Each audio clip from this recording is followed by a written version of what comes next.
Илгери Кытайлык бир башкарган адам өлкөдө абдан көп урлук таркаган экен. Урлук таркап, ошо эмне кылам деп элдин башына келип алып, айлашып кетпей, анан даанышман Конфуцийге барыптыр.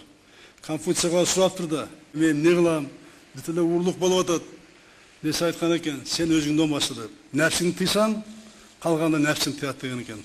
Ошон үчүн биз өзүңөрдөн баштап, мынау жетекчилерибиз баардыгыбыз тең, мен башлап баардыгыбыз тең, нәпсиңди тыйсаң, мамлекет оңолот, урматтуу агайын туугандар. Жетекти таза болбоюнча, өзүң таза болбоюнча, бул коррупция менен эч качан күрөш болбойт.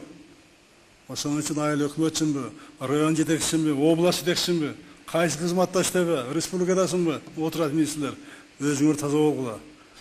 Бирок таза болбосоңор, аябасыз күрөш болот. Анда айтып коеюн.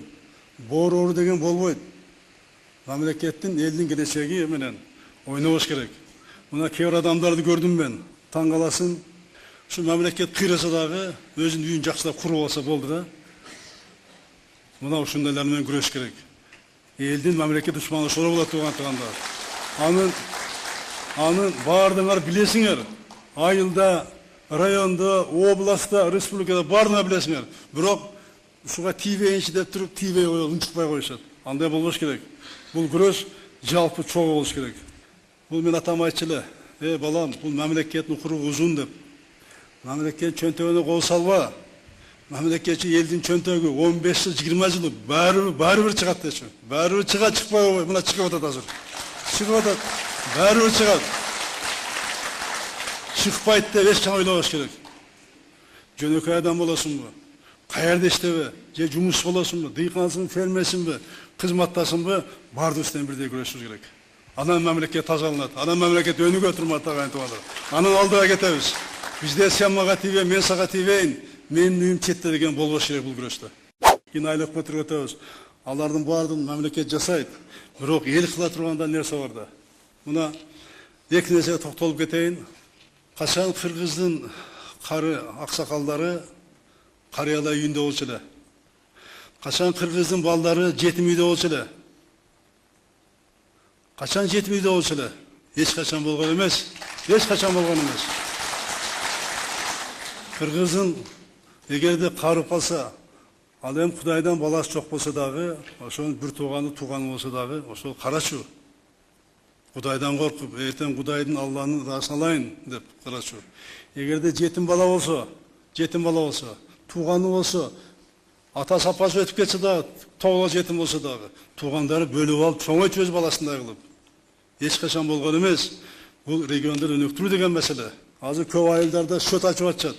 Ошондой балдарды, ошондой ата-энелерди карай албай алгандарды, колунда жок, уyu жок, эч нерсе жокторго уй сатып берип, баягы балык бербей, кайнамагын берип, кой сатып берип, убактылуу айлыгын берип, ошондой фонд түзүп атышат. Фонд түзүп, регион бир эле көпүрө, жол, анан мектеп, больница эмес. Бул бардык адам ошо жерде жашап аткан адамда тең өнүгүш керек. Ошого биз тегиз караш керек. Бул эми биздин милдетибиз, парзыбыз. Ар Кудайын берген колунда бар адамдардын милдети. Айылына жардам бербейин деген бул кыргыздын баласы болбойт. Биздики башка элбиз да биз. Боорукер элбиз. Боорукер элбиз туугандар. Чыңгыз Төрөкулов жөнүндө токтолуп кетсем болбойт. Мен эгерде менен сураса, эң кайсы жашооңдогу жакшы мүнөттөр кайсылар десе, мен айтат элем, 95-жылы жаш кезимде эл өкүлдөр жыйынына Кыргыз мамлекетинин биринчи чакырылышында Чыңгыз Төрөкулов Айтматов менен чогуу депутат болуп отурганым айтат элем. Ал кишинин ордунда отурганмын.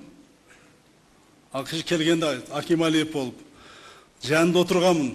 Кудайым ушундай мага насип кылган. Ал кишинин сөзүн укканмын. Анан көрбөйсүздарбы? Анда кабинет аз болчу, жаңы парламент курулуп.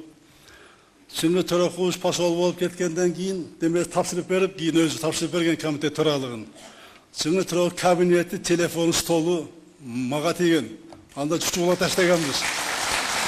Мага тийип, мен Чыңгыз Төрөкуловдун столунда комитет орун басары, төрагасы болуп 3,5 жыл отурдум. Мен ойлоп атам, ошол кишини да баташ тийип, Усубалиев менен, Масалиев менен чогуу жүрүп баташ тийип, мына ушундайга жеттим дегенге де мындай ой жүгүртөм, ар дайым ой жүгүртөм. Эмне үчүн мен ушул Чыңгыз Чорокуловичту, Манас атабызды, ушу таластан чыккан улуу инсандарды атап кеттим. Эмне үчүн ушу таласка келип мен ушул жерде ынтымак жөнүндө, биримдик жөнүндө мындай сөз кылып атам. Эмне үчүн дегенде, бул талас Кыргызды кураган, жыртылган ыйык жер. Бул Манас атабыздын хан ордосу болгон жер. Мына ошону ушул жерде мен Кыргыз мамлекетинин элинде өзөгү болгон, улуттук тамырдагы ушу касиеттүү талас болгон. Ошон үчүн мен буну эстетип, ынтымак, биримдик жөнүндө ошон үчүн кыскача сөз кылдым, атаган туугандарым.